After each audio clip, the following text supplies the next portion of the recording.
नमस्कार विद्यार्थी मित्रांनो, स्वागत आहे तुमच्या आपल्या मॅथ्स मॅजिक वर्ड या यूट्यूब चॅनलवरती. विद्यार्थी मित्रांनो, आजच्या व्हिडिओमध्ये आपण अपूर्णांकांचा लहान मोठेपणा ठरवणे हे पाहणार आहोत. तर यापूर्वीच्या व्हिडिओमध्ये आपण जर दिलेल्या एक्झाम्पलमध्ये अंश सारखे असतील किंवा छेद सारखे असतील तर अशा वेळेस अपूर्णांकाचा लहान मोठेपणा कसा ठरवायचा हे आपण शिकलो. पण जर समजा अंश किंवा छेद हे समान नसतील तर अशा वेळेस कसं करायचं, तर यासाठी टाईप नंबर 5 आहे. तर बघा टाईप नंबर 5 काय, तर जर दिलेल्या अपूर्णांकांचा छेद त्याच्या अंशापेक्षा 1 किंवा 2ने किंवा 3ने किंवा कुठल्याही अशा पद्धतीच्या एका संख्येने जर मोठा असेल तर तेव्हा ज्या अपूर्णांकाचा छेद सर्वात मोठा असेल तो अपूर्णांक सर्वात मोठा असतो. म्हणजे एकंदरीत काय, इथे सर्वच छेदाधिक अपूर्णांकच असणार आहेत. इथे सर्वच छेदाधिक अपूर्णांक असायला पाहिजेत, कारण की ते काय म्हटले, जर दिलेल्या अपूर्णांकाचा छेद त्याच्या अंशापेक्षा 1ने किंवा 2ने मोठा असेल तर, म्हणजे सर्व एक्झाम्पलमध्ये इथे छेद मोठाच असायला हवा. आणि हे जे अपूर्णांक आहेत यांच्यामध्ये अंश आणि छेदाचा समान फरक तुम्हाला इथे मिळाला पाहिजे. ठीक आहे. तर इथे बघा, तर सुरुवातीला तुम्हाला काय करावं लागणार आहे, एखादं एक्झाम्पल दिलेलं असेल तर तुम्हाला काय करायचं आहे, अंश आणि छेदाचा तुम्हाला काय करायचा आहे, फरक घ्यायचा आहे. तो फरक जर सर्व ठिकाणी सारखा जर असेल, इथे काय म्हटलंय की जर दिलेल्या अपूर्णांकाचा छेद त्याच्या अंशापेक्षा 1ने मोठा, म्हणजेच काय, तर सगळ्याच ठिकाणी तो 1ने मोठा असायला पाहिजे, पर्टिक्युलर एका ठिकाणी नको. जर 2ने मोठा असेल तर सर्वच जण 2ने मोठे असायला पाहिजेत. 3ने जर म्हटलं तर सर्वजण 3ने मोठे असायला पाहिजेत. म्हणजे एकंदरीत काय, अंश आणि छेदाचा फरक तुम्हाला सर्वच ठिकाणी सारखाच असायला पाहिजे. त्याच वेळेस तुम्ही हा जो नियम आहे हा वापरू शकता. ठीक आहे. मग सुरुवातीला काय करायचं, तुम्हाला एक्झाम्पल दिलेले असणार आहे, तर त्यामध्ये तुम्हाला अंश आणि छेदाचं काय करायचं आहे, तुम्हाला फरक घ्यायचा आहे आणि हा फरक सारखा यायला पाहिजे. आणि इथे सर्वात महत्त्वाची गोष्ट म्हणजे सर्वच छेदाधिक अपूर्णांक असायला पाहिजेत. ठीक आहे. तरच तुम्ही हा नियम वापरू शकता. आणि नंतर काय करायचं आहे, ज्यावेळेस फरक सारखा आला असेल त्यावेळेस काय, ज्या अपूर्णांकाचा छेद सर्वात मोठा असणार आहे तो अपूर्णांक सर्वात मोठा असेल. इथे आपण काही एक्झाम्पल्स घेतलेले, त्या एक्झाम्पलच्या साहाय्याने आपण हा समजून घेऊ. आता हे पहिलं एक्झाम्पल पहा, 1/2, 2/3, 3/4 आणि 4/5 हे सर्व छेदाधिक अपूर्णांक आहे, कारण सर्वांचा छेद हा अंशापेक्षा मोठा आहे.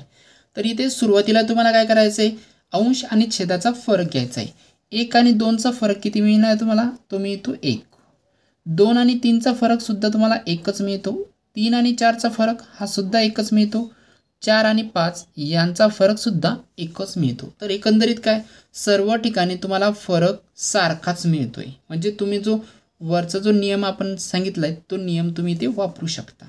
आता इथे काय म्हटलंय, जर सर्वांचा फरक सारखा मिळत असेल, ठीक आहे, इथे तसं आपण म्हटलं नाही पण तो सारखाच असतो. ठीक आहे. इथे जसं म्हटलं की 1, 2, 3 असं सांगितलेलं आहे तुम्हाला त्या पद्धतीने. तर आता इथे तुम्हाला काय करायचं आहे, ज्या अपूर्णांकाचा छेद सर्वात मोठा असणार आहे तो अपूर्णांक सर्वात मोठा असेल. मग याच्यामध्ये 2, 3, 4, 5 हे छेद आहे. याच्यामध्ये सर्वात मोठा छेद कुठला आहे, 5. म्हणजे 4/5 हा अपूर्णांक सर्वात मोठा असेल. 4/5. आणि सर्वात लहान अपूर्णांक कुठला असेल, ज्याचा छेद लहान असेल तो लहान असेल. तर सर्वात लहान छेद 2 आहे, म्हणजे 1/2 हा अपूर्णांक सर्वात लहान असणार आहे. आता इथे चढता क्रम आणि उतरता क्रम. चढता क्रम, सर्वात अगोदर सर्वात लहान अपूर्णांक येणार तो कुठला आहे, 1/2. याच्यापेक्षा थोडा मोठा कोण आहे, कारण 2 नंतर कोण येणार आहे, 2 नंतर 3 आहे. ठीक आहे. म्हणजेच तो कोण असणार आहे, 2/3. 2/3 हा अपूर्णांक 1/2 पेक्षा थोडा मोठा असणार आहे. 2/3 पेक्षा मोठं कोण असणार आहे, इथे बघा छेद 3 पेक्षा कोण मोठं असतं, कोण मोठं, इथे 4. म्हणजे इथे 3/4 हा पूर्णांक घ्यायचा आहे तुम्हाला. आणि शेवटी सर्वात मोठं कोण आहे, 4/5. हा झाला चढता क्रम. उतरता क्रम याच्या उलट घेतोय आपण, सरळ सरळ. उतरता क्रमात मोठी संख्या अगोदर येणार, म्हणजे 4/5. याच्यापेक्षा थोडी लहान कोण येते, 3/4. याच्यापेक्षा थोडी लहान 2/3 आणि सर्वात लहान कोण आहे, 1/2. तर या पद्धतीने तुम्हाला सर्वात मोठा अपूर्णांक, लहान अपूर्णांक सोबत चढता क्रम आणि उतरता क्रम काढायचा आहे. यानंतर अजून एक एक्झाम्पल पाहू. प्रश्न क्रमांक 2. 19/23, 17/21, 23/27 आणि 37/41. आता इथे हे सर्व जे अपूर्णांक दिलेले सर्व अंशाधिक अपूर्णांक आहे, म्हणजे सगळ्यांचा छेद हा अंशापेक्षा मोठा आहे. तर कितीने मोठा आहे? मग सगळ्यांमध्ये सारखेपणा असायला हवा. तर तो फरक बघूया. 19 आणि 23 यांच्यामध्ये कितीचा फरक मिळतोय? 4चा. 17 आणि 21 मध्ये सुद्धा 4चा फरक मिळतोय.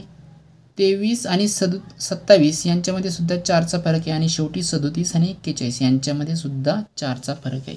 म्हणजे एकंदरीत काय, सर्वांचे छेद हे अंशापेक्षा 4ने मोठे आहेत. ठीक आहे. आता मोठे आहे म्हटल्यावर तुम्हाला काय करायचे, आपण तो नियम वापरू शकतो. मग ज्याचा छेद सर्वात मोठा असणार आहे तो अपूर्णांक सर्वात मोठा. मग छेद काय इथे? इथे 23, इथे 21, इथे 27 आणि इथे 41. तर सर्वात मोठा छेद आहे 41. म्हणजेच काय, 37/41 हा अपूर्णांक सर्वात मोठा असणार आहे. आणि सर्वात लहान कोण असेल? ज्याचा छेद लहान असेल तो सर्वात लहान. तर लहान छेदवाला कोण आहे? 21. म्हणजे 17/21 हा सर्वात लहान अपूर्णांक येथे असणार आहे. चढता क्रम आणि उतरता क्रम काय असेल?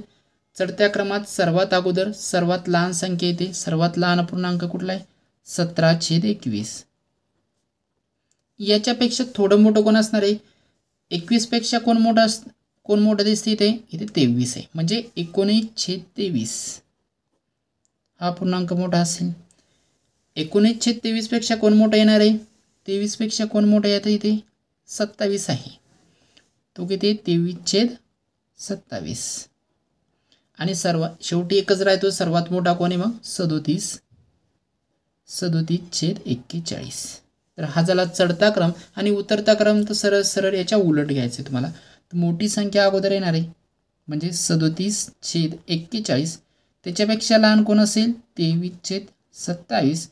त्याच्यापेक्षा लहान 19/23. आणि सर्वात शेवटी लहान कोण आहे? 17/21. तर या पद्धतीने तुम्हाला चढता क्रम आणि उतरता क्रम लावायचा आहे. तर या नियमामध्ये एकच लक्ष ठेवायचं तुम्हाला, अगोदर अंश आणि छेदाचा फरक घ्यायचा आहे. तो फरक जर सारखा येत असेल तर तुम्हाला काय करायचं आहे? फरक सारखा येऊन चालणार नाही. फक्त तर तुम्हाला ते जे अपूर्णांक दिलेले आहे ते सर्व छेदाधिक अपूर्णांक असायला पाहिजे. म्हणजे छेद हा अंशापेक्षा मोठा असायला पाहिजे, तरच तुम्ही हा नियम वापरू शकता. तर यानंतर दुसरा टाईप होता. आता यानंतर आहे टाईप नंबर 6. आता समजा आता जेवढे टाईप जे बघितले आपण त्या टाईपमध्ये जर एक्झाम्पल बसत नसेल तर मग काय करणार?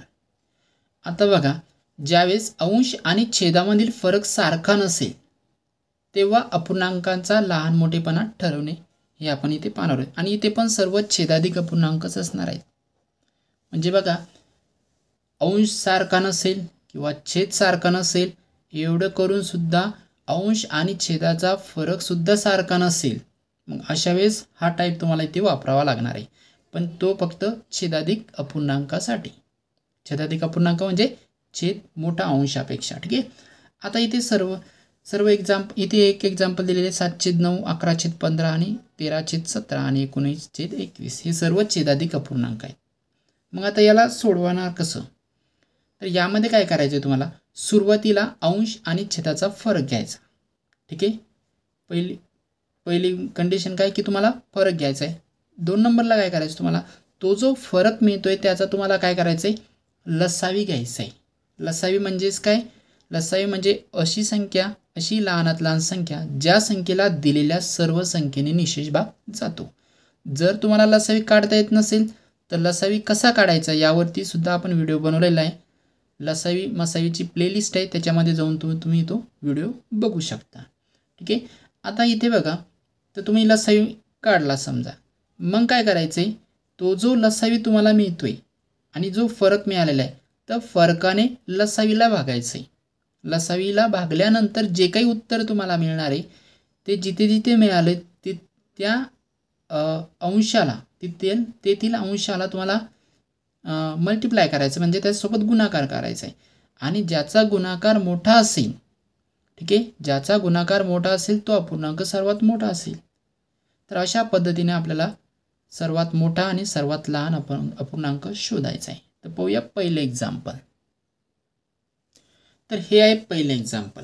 सुरुवातीला 1 नंबरला काय करायचं आहे तुम्हाला, अंश आणि छेदामधील फरक घ्यायचा आहे. तो अगोदर तेच करणार आपण. 7 आणि 9 यांच्यामध्ये आपल्याला 2चा फरक मिळतो. ठीक आहे. 11 आणि 15 यांच्यामध्ये 4चा फरक मिळणार. 13 आणि 17 यांच्यामध्ये सुद्धा 4चा फरक मिळतो आणि 19 आणि 21 यांच्यामध्ये 2चा फरक मिळतो आहे. ठीक आहे. फरक काय मिळाला आहे, 2, 4, 4 आणि 2. आता या फरकाचा आपल्याला काय करायचं आहे, लसावी घ्यायचा आहे. लसावी कोणाचा घ्यायचा आहे आपल्याला, लसावी या 2चा, 2, 4, 4 आणि 2. तर यांचा लसावी आपल्याला मिळतो 4. कारण 4 ही अशी लहानात लहान संख्या आहे, त्या संख्येला 2ने आणि 4ने सुद्धा भाग जातो. ठीक आहे. आता लसावी मिळाला, याच्यानंतर काय करणार आहे, लसावीला हा जो फरक मिळाला या फरकाने लसावीला भागायचं आहे. ठीक आहे. इथे 2 आलेला आहे, इथे 4ला 2ने भागा, बेदुनी 4, इथे 2 मिळतात.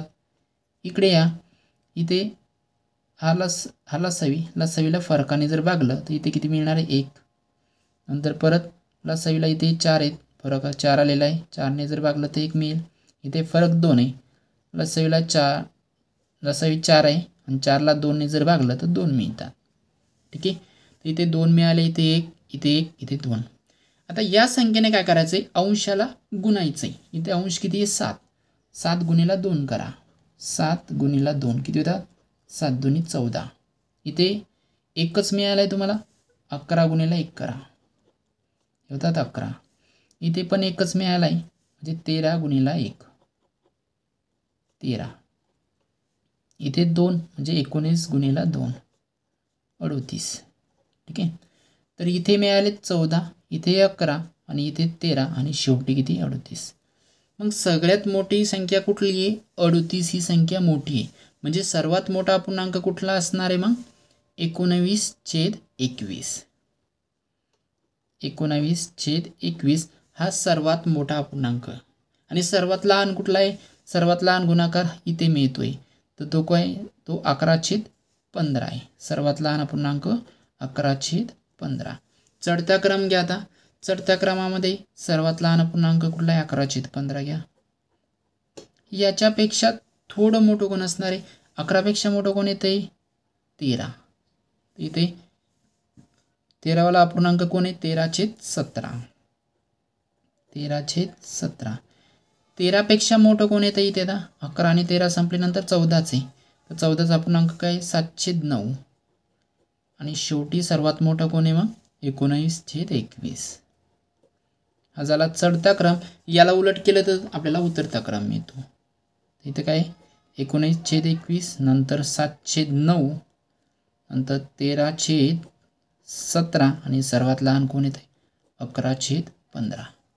तर या पद्धतीने जर फरक सारखा नसेल त्यावेळेस तुम्हाला लहान मोठेपणा ठरवायचा आहे. अजून एक एक्झाम्पल पाहू. दुसरं एक एक्झाम्पल पहा. 2/5, 5/11, 8/17 आणि 11/23. सुरुवातीला काय करणार आहे आपण, अंश आणि छेदाचा फरक. 2 आणि 5 मध्ये कितीचा फरक मिळतो तुम्हाला, 3चा फरक मिळतोय. 5 आणि 11 मध्ये 6चा फरक मिळणार आहे. ठीक आहे. 8 आणि 17 मध्ये 9चा फरक मिळतोय आणि शेवटी 11 आणि 23 मध्ये 12चा फरक मिळतोय. फरक काढला, याच्यानंतर तुम्हाला लसावी काढायचा आहे फरकाचा.